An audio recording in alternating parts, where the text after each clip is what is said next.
Hello, আসসালামু আলাইকুম বন্ধুরা, কেমন আছেন? আশা করি ভালো আছেন। চলে আসলাম আলমগীর নিউ ব্লগ থেকে নতুন একটা ভিডিও। দেখতেছেন আমরা বাড়িতে যাচ্ছি হাইস গাড়ি দিয়া। দেখতেছেন গাড়ি চলছে 180 গতিতে। যাওয়ার পথে এই ময়মনসিং ব্রিজ দেখেন কি জ্যাম। ময়মনসিং ব্রিজে উঠতে পারতাছি না, শুধু একটা জ্যামের কারণে। এই যে বাসগুলো দাঁড়ায় থাকে দেখতেছেন রাস্তার মাঝখানে, এই বাসের কারণে জ্যামটা লাগিয়ে থাকে। এই বাসের কারণে জ্যাম লাগে। তাই ময়মনসিং ব্রিজ ওঠার আগে যে টার্মিনালটা, এই টার্মিনালটা সরাই দেওয়ার দরকার।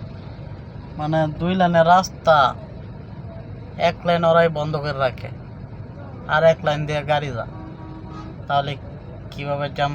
আবার তো অটো রিক্সা আছে, সিএনজি আছে, তারা তো পুরা বাংলাদেশ দল করে রয়েছে, কিছু করার নাই। অনেক কষ্ট করে জ্যাম ঠেলে আসলাম আমাদের এলাকায়। দেখতেছেন আমাদের এলাকার ভিউটা কেমন লাগে অবশ্যই কমেন্ট করে জানাবেন। ওকে, সবাই ভালো থাকবেন, সুস্থ থাকবেন। দেখতেছেন আমাদের এলাকার একটা ব্রিজ নদীর উপরে, অনেক সুন্দর একটা ভিউ।